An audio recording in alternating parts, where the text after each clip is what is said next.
Assalamualaikum warahmatullahi wabarakatuh. Kami dari perwakilan kelompok 2 akan mempresentasikan materi kami yang berjudul Manajemen Rantai Pemasaran dan E-commerce. A. Pengelola rantai pasokan. Pentingnya strategi SCM atau Supply Chain Management berkaitan dengan siklus yang lengkap dari bahan mentah dari para supplier. Kegiatan operasional di perusahaan berlanjut ke distribusi sampai kepada konsumen. Hal penting yang menjadi dasar pemikiran pada konsep ini adalah fokus pada pengurangan kesia-siaan dan mengoptimalkan nilai pada rantai pasokan yang berkaitan. 1. Supply Chain Management, yaitu pengelolaan berbagai kegiatan dalam rangka memperoleh bahan mentah, dilanjutkan kegiatan transformasi sehingga menjadi produk dalam proses, kemudian menjadi produk jadi, dan diteruskan dengan pengiriman kepada konsumen melalui sistem distribusi. Supply Chain Management antara lain meliputi penetapan A. Pengangkutan, B. Pembayaran secara tunai dan atau kredit, C. Supplier, D. Distributor dan pihak yang membantu transaksi seperti bank, E. Hutang piutang, F. Pergudangan, G. Pemenuhan pesanan, H. Informasi mengenai ramalan permintaan, produksi maupun pengendalian persediaan. Yang kedua, supply chain membantu strategi bisnis, yaitu bagaimana keputusan mengenai rantai pasokan berdampak pada strategi. 3. Isu global tentang supply chain. Pada waktu perusahaan sudah masuk dalam pasar global, maka perluasan rantai pasokan yang dimiliki menjadi suatu tantangan strategis. Agar supaya rencana strategi tentang manajemen rantai pasokan menjadi sukses, maka seharusnya A. Fleksibel dalam arti cukup reaktif terhadap perubahan yang ada, baik ketersediaan komponen, distribusi, jalur pengiriman, aturan impor dan nilai tukar. B. Dapat menggunakan teknologi mutakhir untuk menjadwal dan mengelola pengiriman komponen dan produk akhir. Yang C. Menetapkan staf yang mempunyai keahlian secara lokal mengenai cara menyikapi peraturan perdagangan, pengangkutan, penanganan konsumen, dan isu politik. B. Pentingnya pembelian atau purchasing. Pembelian memberikan peluang besar, pengurangan biaya, dan peningkatan margin kontribusi. Maka, strategi pembelian yang efektif merupakan sesuatu yang vital dalam konsep supply management. Kebutuhan akan strategi pembelian dan penerapan strategi itu mengarah kepada dibentuknya fungsi pembelian. 1. Tujuan fungsi pembelian. A. Membantu mengidentifikasi produk barang dan jasa yang dapat diperoleh secara eksternal. B. Mengembangkan, mengevaluasi, dan menentukan supplier, harga, dan pengiriman yang terbaik bagi produk barang dan jasa tersebut. 2. Fokus pembelian. Pembelian terjadi di lingkungan operasi produk barang maupun jasa. A. Dalam lingkungan operasi produk barang, fungsi pembelian biasanya dikelola oleh agen pembelian yang secara formal memegang wewenang untuk melaksanakan kontrak atas nama perusahaan. B. Di perusahaan besar, agen pembelian ini dapat juga merupakan staf yang juga pembeli dan ekspanditur. Pembeli mewakili perusahaan yang bersangkutan, menjalankan semua kegiatan departemen pembelian kecuali penandatanganan kontrak. C. Supply chain economics. Merupakan pedagang besar maupun eceran membeli semua yang akan dijual, tetapi tidak demikian halnya untuk perusahaan manufaktur, karena banyak input yang diperlukan perusahaan untuk menghasilkan output. Oleh karena itu, agar operasional berjalan secara efektif dan efisien, maka andalannya dihadapkan pada keputusan untuk membuat atau membeli serta konsep outsourcing. D. Strategi rantai pasokan. 1. Banyak pemasok atau money supplier. Strategi ini memainkan antara pemasok yang satu dengan pemasok yang lainnya dan membebankan pemasok untuk memenuhi permintaan pembeli. Para pemasok saling bersaing secara agresif. Meskipun banyak pendekatan negosiasi yang digunakan dalam strategi ini, tetapi hubungan jangka panjang menjadi tujuan. 2. Sedikit pemasok atau few supplier. Dalam strategi ini, perusahaan mengadakan hubungan jangka panjang dan para pemasok yang komit. Dengan cara ini, pemasok cenderung lebih memahami sasaran-sasaran luas dari perusahaan dengan konsumen akhir. Penggunaan hanya beberapa pemasok dapat menciptakan nilai dengan memungkinkan pemasok mempunyai skala ekonomis dan kurva belajar yang menghasilkan biaya transaksi dan biaya produksi yang lebih rendah. Pengelola rantai pasokan. Mengelola rantai pasokan. Sebagai manajer yang mengarah pada integrasi rantai pemasokan efisien menjadi suatu substansi yang memungkinkan. Siklus materi yang berasal dari pemasok, ke produksi, ke pergudangan, ke distribusi, dan ke konsumen merupakan penempatan yang berbeda-beda dan seringkali berhubungan dengan organisasi yang independen. Oleh karena itu, agar semuanya dapat berhasil dimulai dengan memperhatikan 3 hal, yaitu pertama, mutual agreement on goal, yang berarti suatu integrasi rantai pasokan mencaratkan lebih dari kesepakatan dalam kontrak hubungan jual beli. Tetapi partner harus diapresiasikan hanya dalam uang tetapi pada rantai pasokan sampai dengan konsumen akhir. Hal ini dapat terwujud apabila pengertian tentang misi, strategi, dan tujuan dari organisasi yang berpartisipasi. Integrasi rantai pasokan adalah sesuatu yang menambah nilai tambah ekonomi dan memaksimalkan total konten produk. Selanjutnya 2, trust, yang merupakan hal kritis bagi efektivitas dan efisien rantai pasokan. Anggota dari rantai pasokan harus masuk ke dalam hubungan yang membagi informasi dalam rangka membangun kepercayaan. Hubungan di antara pemasok akan lebih sukses jika resiko dan penghematan biaya dibagi dan aktivitas seperti riset, konsumen, analisa penjualan, peramalan, perencanaan produksi merupakan aktivitas bersama. Terakhir, ketiga, ada compatible organizational culture. Akan menjadikan hubungan yang positif di antara pembeli dan penawaran apabila hal tersebut terjadi, dan akan menjadi keunggulan yang real dari dalam pembuatan rantai pemasokan.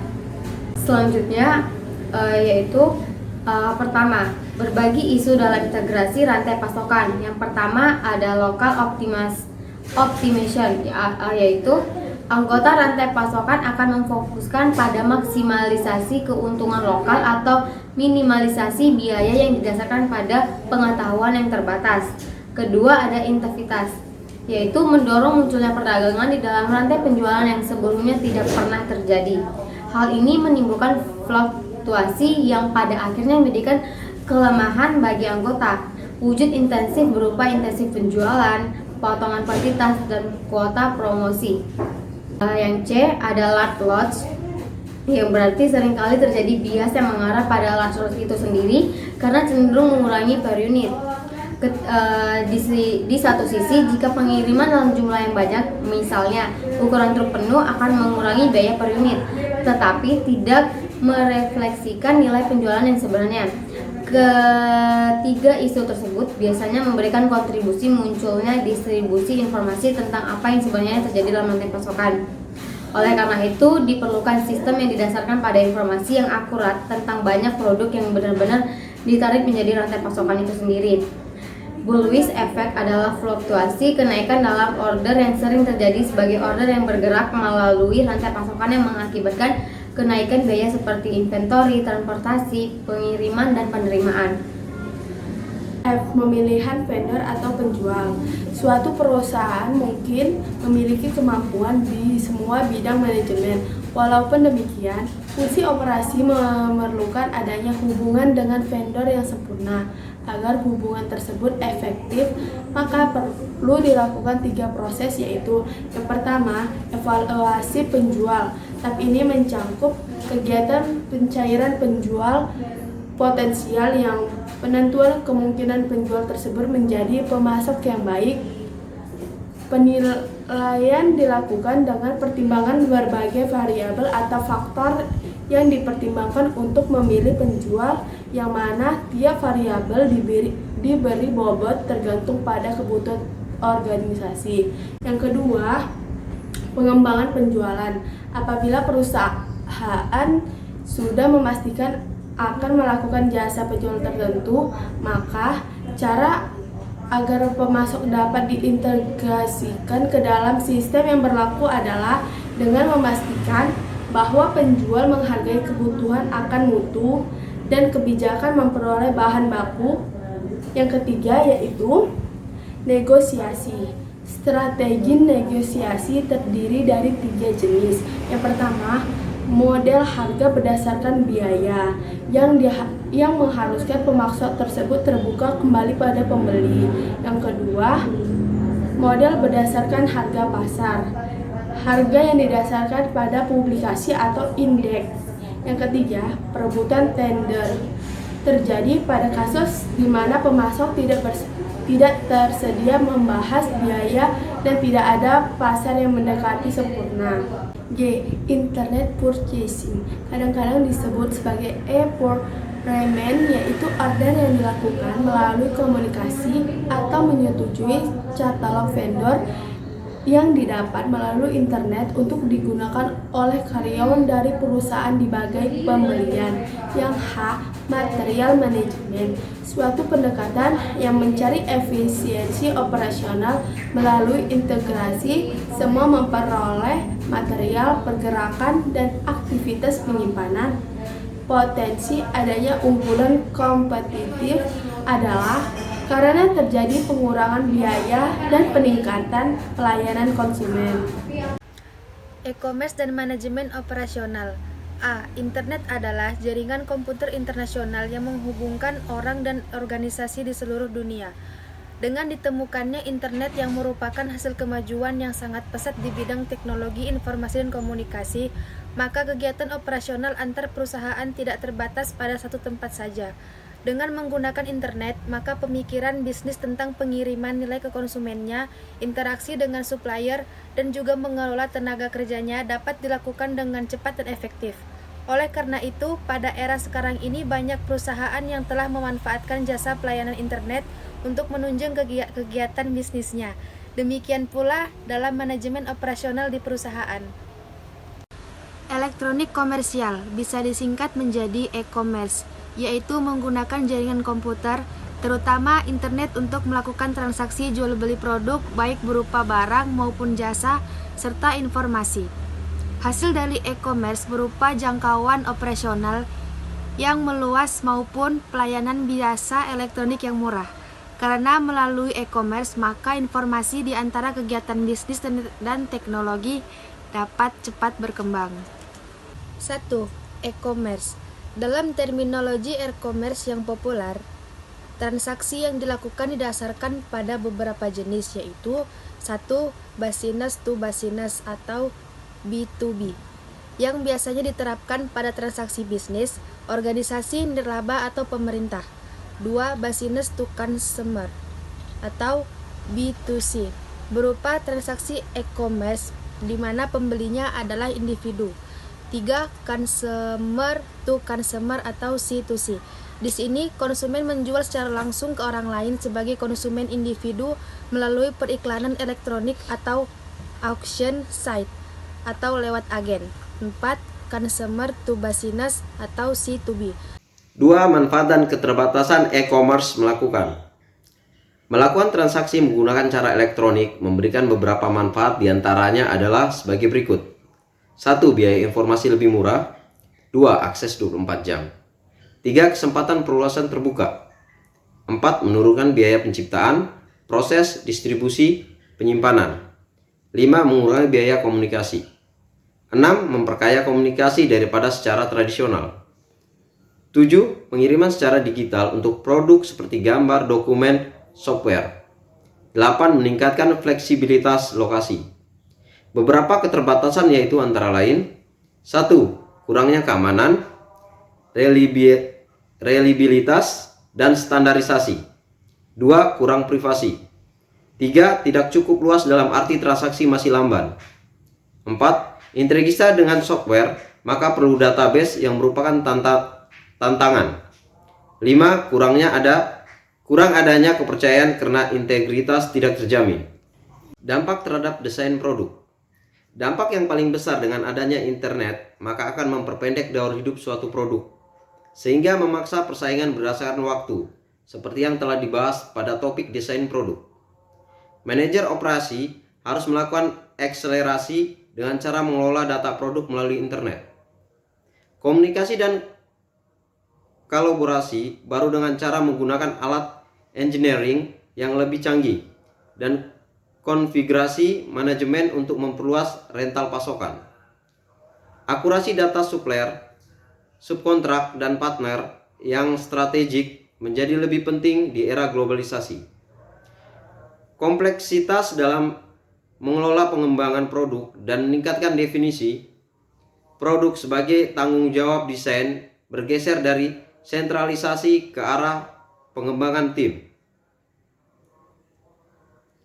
E-commerce dengan cepat mentransfer spesifikasi gambar 3 dimensi kolaborasi yang cepat, serta mempermudah tugas. Banyak perusahaan telah memanfaatkan internet untuk mengembangkan desain produknya. Contohnya adalah General Motor yang telah menerapkan sistem online dengan suplemennya secara real time. Jadi, secara singkat, dampak terhadap desain produk adalah pada 1. Sorter PLC, 2. Penurunan deficient cost, 3. Sourcing data dengan supplier dan partner strategik. E-procurement merupakan pembelian dan mengkomunikasikan pesanan yang dilakukan melalui internet atau menyetujui katalog dari vendor secara online. 1. Online katalog adalah presentasi elektronik tentang produk yang biasanya digambarkan secara tradisional dalam katalog berbentuk kertas. Versi yang digunakan adalah A. Diberikan oleh vendor, B. Dikembangkan oleh intermediari, C. Diberikan oleh pembeli. 2. RFQS and Big Packaging. Biaya untuk mengadakan perjanjian mengenai kuota sangatlah esensial. Maka konsekuensinya e-commerce memberi kepada yang lain area untuk perbaikan. Hal ini telah banyak dilakukan oleh perusahaan, diantaranya pada General Electric, memberikan perusahaan aspek proses procurement dalam bentuk database. Internet outsourcing merupakan pemindahan aktivitas organisasi yang tadinya itu secara tradisional merupakan urusan internal, kemudian ditawarkan melalui internet. Aktivitas yang ditransfer misalnya aktivitas rekrutmen tenaga kerja. 4. Online auction biasanya itu lazim dilakukan untuk B2B karena hambatan masuk yang sedikit dan menstimulasi meningkatkan jumlah konsumen potensial. Akan tetapi keberhasilannya ditentukan oleh bagaimana menemukan dan membangun kepercayaan dari pembelian potensial. Inventory tracking. Dalam melakukan pengemasan paket untuk pengiriman dokumen, maka banyak perusahaan jasa pengiriman seperti FedEx memanfaatkan teknologi e-procurement. Sebagai manajer di era mass customization, di mana setiap konsumen melakukan pemesanan suatu produk yang harus persis seperti apa yang diinginkan, maka internet dan e-commerce dapat memudahkan dengan memberi pelayanan secara ekonomi. Inventory reduction. Kemajuan komputerisasi juga berdampak pada pengurangan persediaan, karena pemudahan bukan dilakukan oleh produsen, tetapi oleh vendor logistik. Sehingga disebut warehousing for e-commerce. Di samping itu, pelaksanaan sistem JIT, just in time, akan dapat dilakukan melalui e-commerce. Perbaikan penjadwalan dan logistik. Dampak lain dengan menggunakan internet juga pada penjadwalan yang menjadi lebih terstruktur dengan cepat. Demikian pula biaya logistik menjadi berkurang karena rata-rata penggunaan kapasitas cenderung efisien. Warahmatullahi wabarakatuh.